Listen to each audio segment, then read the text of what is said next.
Hi all. ഈ video കഴിഞ്ഞ പ്രാവശ്യം ചെയ്ത വീഡിയോയുടെ തുടർച്ചയാണ്. വ്യായാമം ചെയ്ത് എങ്ങനെയാണ് ബ്ലഡ് ഷുഗർ ലെവൽ കുറയ്ക്കുന്നത്.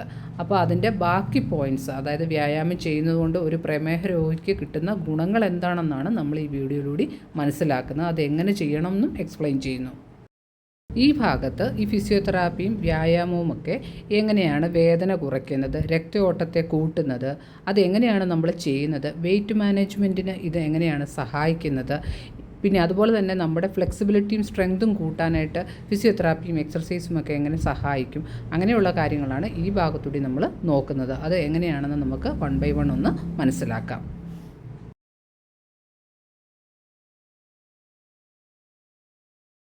രക്തയോട്ടത്തെ കൂട്ടാനായിട്ട് ഒരു ഫിസിയോതെറാപ്പിസ്റ്റിൻ്റെ ഗൈഡൻസിൽ നമ്മൾ എക്സർസൈസ് ചെയ്യുമ്പോൾ അത് സ്പെസിഫിക് എക്സർസൈസ് ചെയ്യുമ്പോൾ പേശികളെ പ്രവർത്തിപ്പിക്കുകയും രക്തക്കുഴലിലൂടെയുള്ള രക്തപ്രവാഹം കൂട്ടുകയും ചെയ്യും.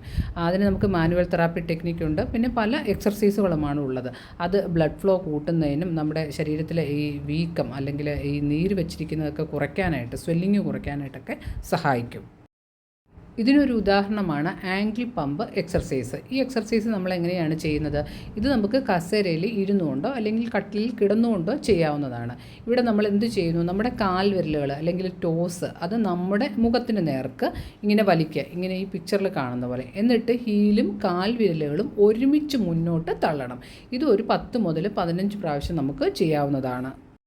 എക്സർസൈസ് ചെയ്യുന്നതിൻ്റെ മറ്റൊരു ഗുണം എന്ന് പറയുന്നത് വെയ്റ്റ് മാനേജ്മെൻ്റ് ആണ്. കൂടുതലായിട്ട് എക്സർസൈസ് ചെയ്യുമ്പോഴത്തേക്കും ശരീരത്തിലെ കലോറി ബേൺ ചെയ്യപ്പെടുകയാണ് ചെയ്യുന്നത്. സാധാരണ നമ്മൾ അങ്ങനെ വ്യായാമം ചെയ്യുമ്പോൾ ഈ കലോറി ഊർജ്ജമായിട്ട് ഉപയോഗിക്കപ്പെടുന്നു. അത് കൂടുതൽ കൊഴുപ്പായിട്ട് സംഭരിക്കപ്പെടുന്നതിനെ തടയുകയും ചെയ്യുന്നു. ഇത് വെയ്റ്റ് നിയന്ത്രിക്കാനായിട്ട് സഹായിക്കുന്നു. ഒരു എക്സാമ്പിൾ പറയുകയാണെങ്കിൽ, ഒരു ദിവസം നമ്മളൊരു 2000 കലോറിയുടെ ഭക്ഷണം കഴിച്ചു എന്നിരിക്കട്ടെ. അപ്പോൾ നമ്മളൊരു 1 hour നടക്കുകയാണെങ്കിൽ ഏകദേശം ഒരു 300 to 400 കലോറി ബേൺ ചെയ്ത് കളയാനായിട്ട് സഹായിക്കും. ഇങ്ങനെ സ്ഥിരമായിട്ട് നമ്മൾ എക്സർസൈസ് ചെയ്യുമ്പോൾ ശരീരത്തിൽ അധികമുള്ള കൊഴുപ്പ് കുറയുകയും വെയിറ്റ് നിയന്ത്രിക്കാൻ കഴിയും.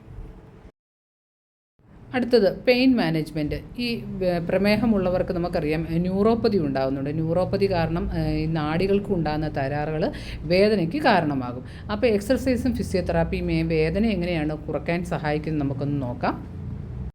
നമുക്കറിയാം വ്യായാമം ചെയ്യുമ്പോൾ നമ്മുടെ രക്തയോട്ടം കൂടും. അങ്ങനെ സർക്കുലേഷൻ കൂടുമ്പോൾ എന്താണ്, നേരത്തെ പറഞ്ഞതുപോലെ നമ്മുടെ ഇത് നാഡികളിലേക്കുള്ള ഓക്സിജനും പോഷകങ്ങളും കൂട്ടുകയും അതുവഴി ഈ ന്യൂറോപ്പതിയുടെ വേദന കുറയ്ക്കാനായിട്ട് സഹായിക്കും. ഇങ്ങനെ നമ്മൾ വ്യായാമം ചെയ്യുമ്പോൾ നമ്മുടെ കൈയിലെയും കാലിലെയും ഒക്കെ മസിൽ സ്ട്രെങ്തൻ ചെയ്യപ്പെടുകയാണ്. അത് നാഡികളിലുള്ള സമ്മർദ്ദത്തെ കുറയ്ക്കുകയും വേദന കുറയ്ക്കാനായിട്ട് സഹായിക്കും. അടുത്തൊരു പോയിൻ്റ് എൻഡോഫിൻ റിലീസാണ്. നമ്മൾ എക്സർസൈസ് ചെയ്യുമ്പോഴത്തേക്കും ശരീരം എൻഡോഫിൻസ് എന്ന കെമിക്കലിനെ പുറത്തുവിടും. ഇത് പ്രകൃതിദത്തമായ പെയിൻ കില്ലറാണ്. ഇത് വേദന കുറയ്ക്കാനായിട്ട് സഹായിക്കും.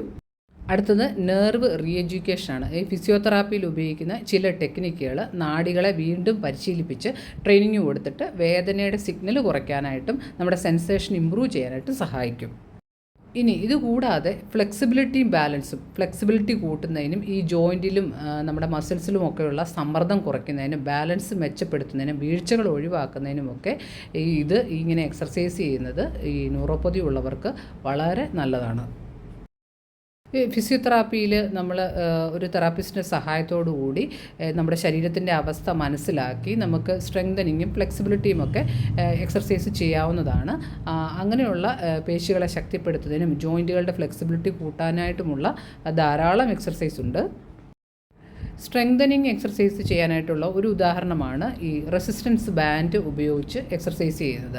നമുക്ക് ഈ പിക്ചറിൽ കാണുന്നത് പോലെ റെസിസ്റ്റൻസ് ബാൻഡ് ഉപയോഗിച്ച് നമ്മുടെ കൈക്കോ കാലിനോ ഒക്കെ എക്സർസൈസ് ചെയ്യാവുന്നതാണ്.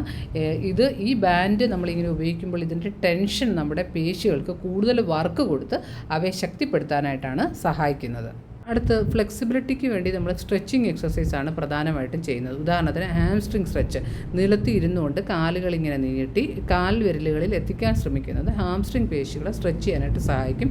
അതിൻ്റെ ഫ്ലെക്സിബിലിറ്റി കൂട്ടാനും സഹായിക്കും. ഒരു തെറാപ്പിസ്റ്റ് നമുക്ക് ശരിയായ രീതിയിൽ സ്ട്രെച്ച് ചെയ്യാനും പരിക്ക് പറ്റാതിരിക്കാനും നമ്മളെ പരിശീലിപ്പിക്കും.